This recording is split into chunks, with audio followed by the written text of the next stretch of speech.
रेत के साथ कैसे बनता है कांच। दोस्तों, ये तो हम सभी जानते हैं कि कांच हमारे जीवन का एक मुख्य भाग बन चुका है, जिसे हम अपने से दूर नहीं कर सकते। कांच का इस्तेमाल हम अलग अलग तरह की चीजों को बनाने के लिए करते हैं, जैसे कि शीशा, गाड़ी, घर, खिड़की और बिल्डिंग में भी कांच का इस्तेमाल किया जाता है। इसके अलावा भी हम कई जगहों पर कांच का इस्तेमाल करते हैं। लेकिन क्या आप जानते हैं कि कांच कैसे बनता है और इसे क्या सच में रेत से बनाया जाता है? तो आज की हमारी इस वीडियो में हम आपको इन सभी कंफ्यूजन को दूर करते हुए ये बताएंगे कि आखिर कांच को वाकई रेत से बनाया जाता है या फिर उसे बनाने के लिए किसी दूसरी तकनीक को इस्तेमाल में लाकर इसे तैयार किया जाता है। हालांकि कांच बनाना कोई आसान काम नहीं है, ये बात तो हर कोई जानता है, क्योंकि एक गलती से कांच चकनाचूर हो सकता है। तो आप सोच सकते हैं कि इसे कितनी सावधानी से बनाया जाता होगा। तो चलिए शुरू करते हैं आज की हमारी इस इंटरेस्टिंग वीडियो को कि आखिर कांच को कैसे बनाया जाता है। कांच एक बेहद जरूरी चीज है हमारी डेली लाइफ में। शुरुआत में जब प्लास्टिक का आविष्कार नहीं हुआ था, तो सबसे पहले कांच ही एक ऐसी चीज थी जिसे किसी भी आकार में आसानी से बदला जा सकता था, यानी कि इसे हम कोई भी शेप या आकार दे सकते हैं। कांच के इस्तेमाल कई चीजों को बनाने में किया जाता है, जैसे कि कांच के बर्तन, शीशे जिसे हम अपनी शक्ल देखते हैं, खिड़की, गेट, टीवी, लैपटॉप और हमारे मोबाइल की स्क्रीन, और साथ ही कांच का इस्तेमाल तमाम तरह की चीजों को बनाने में किया जाता है। कांच मुख्यतः दो तरह का होता है, जिसमें पहला है सामान्य कांच और दूसरा है स्पेशल पर्पल ग्लास। जानकारी के लिए बता दें कि ज्यादातर सामान्य ग्लास यानी कांच का इस्तेमाल किया जाता है, और हमारे घरों में जो कांच होता है वो भी सामान्य कांच ही होता है, जबकि स्पेशल पर्पल ग्लास किसी खास काम के लिए बनाए जाते हैं, जैसे कि बुलेट प्रूफ ग्लास, कार की विंड स्क्रीन में लगा ग्लास। लेकिन 90% चीजों को बनाने में साधारण ग्लास का ही इस्तेमाल किया जाता है, तो हम इसी के बारे में बात करेंगे। हालांकि कांच का आविष्कार मिस्र और मेसोपोटामिया में लगभग 2500 साल ईसा पूर्व हुआ था।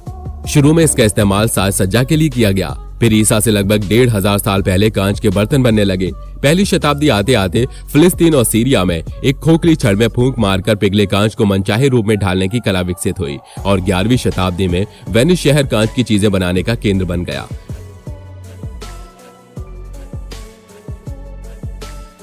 अब तो सारा काम मशीनों से होता है। वैसे तो हम सभी जानते हैं कि हमारे बहुत से आविष्कार ऐसे होते हैं जिनके आविष्कार को करने में हमें प्रकृति का साथ मिलता है, हमें वहां से कुछ ऐसे निशान देती है जिससे कि हम बहुत बड़ी चीज का आविष्कार करते हैं।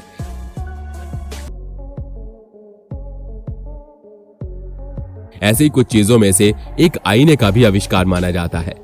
आईने के आविष्कार से पहले लोग सिर्फ अपनी तस्वीर को देखने के लिए दिन में पानी के पास खड़े हो जाकर अपनी तस्वीर देखते थे। इसके अलावा ऐसा कोई भी और जरिया नहीं था जिसके साथ कोई भी इंसान अपनी तस्वीर को देख सके।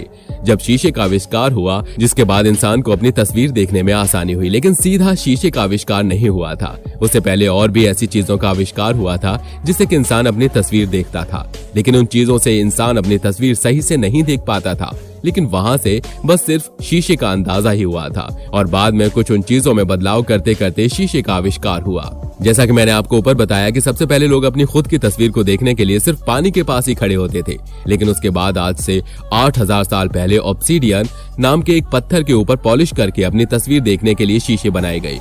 उस पत्थर को लगभग 6000 बीसी के आसपास एनाटोलिया में लोग इस्तेमाल करते थे, जिसे आज के समय में तुर्की के नाम से जाना जाता है। पॉलिश कूपर शीशे 4000 ईसा पूर्व से बाबुलियों द्वारा तैयार किए गए थे, और लगभग 3000 ईसा पूर्व से प्राचीन मिस्रियों ने पॉलिश तांबे के अपने शीशे विकसित किए। लगभग 2000 ईसा पूर्व से चीन और भारत में कॉपर, कांस्य और वसूली मिश्र धातु शीशे का उत्पादन किया गया।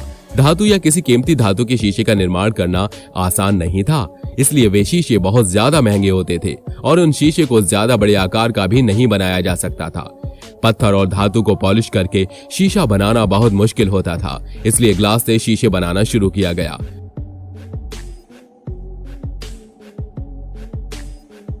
वहीं आपको बता दें कि पहले आधुनिक शीशे का आविष्कार जर्मन वैज्ञानिक जस्टस वॉन लिबिंग ने 1835 में किया था। कांच 3 प्रकार के होते हैं: पारदर्शी शीशा, अपारदर्शी शीशा और अल्प पारदर्शी शीशा। पारदर्शी शीशा में आप आर पार देख सकते हैं, अपारदर्शी के आर पार कुछ नजर नहीं आता। इसके अलावा अल्प पारदर्शी के आर पार थोड़ा थोड़ा दिखता है।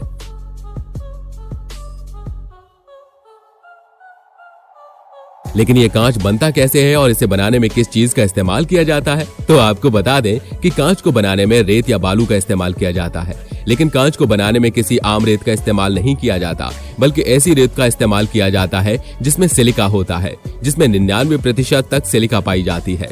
कांच बनाने के लिए कुछ चीजों की जरूरत होती है, जैसे कि चूना, सोडा और रेत। फिर इन सब का मिश्रण तैयार किया जाता है, जिसमें करीब 75% रेत होती है, 15% सोडा होता है और 10% चूना होता है। इसे एक मशीन के जरिए अच्छे से पीस लिया जाता है और इसमें पुराने कांच के टुकड़े भी मिलाए जाते हैं।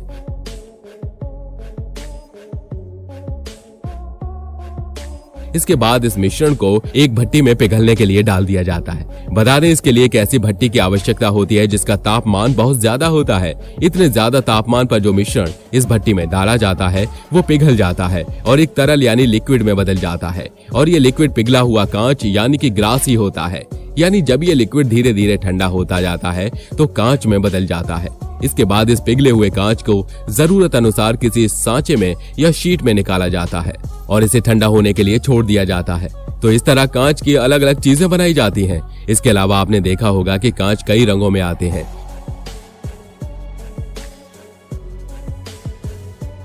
तो ऐसा कैसे किया जाता है? आपको बता दें कि अगर कांच में कोई खास प्रॉपर्टी चाहते हैं, जैसे कि कलरफुल कांच चाहते हैं, तो जब ग्लास लिक्विड अवस्था में होता है तो उसी समय उसमें केमिकल्स मिला दिए जाते हैं। तो अब आपको अच्छे से समझ आ गया होगा कि फैक्ट्री में रेत से कांच कैसे बनता है।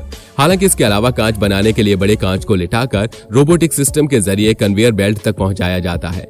इसके बाद पानी और ऑक्साइड आदि से इसकी सफाई की जाती है और इसके अलावा इसे साफ करने के लिए गर्म पानी का भी इस्तेमाल किया जाता है। इसके बाद कांच पर कोटिंग की जाती है और सबसे पहले लिक्विफाइड टिन चढ़ाया जाता है, जो कि कांच का पिछला हिस्सा बनता है। इसी वजह से कांच पर सिल्वर आसानी से चिपक जाता है। बता दें, सिल्वर को लिक्विड फॉर्म में कांच पर चढ़ाया जाता है। इसमें कुछ केमिकल्स भी होते हैं,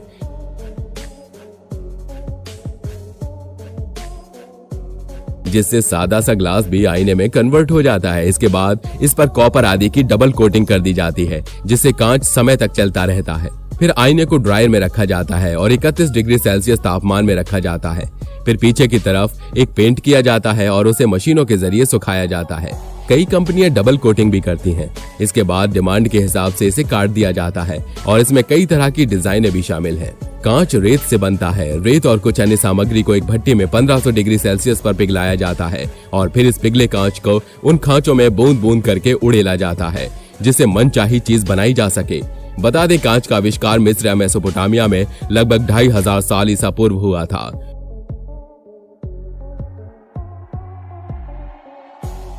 शुरू में इसका इस्तेमाल साज सज्जा के लिए किया गया। फिर ईसा से लगभग 1500 साल पहले कांच के बर्तन बनने लगे। पहले पीतल आदि का इस्तेमाल किया जाता था। इसके बाद इसमें विकास होता गया और पहली बार साल 1935 में जर्मनी में सिल्वर लेयर वाले कांच का आविष्कार किया गया। आज उसी तरीके से कांच बनाया जाता है।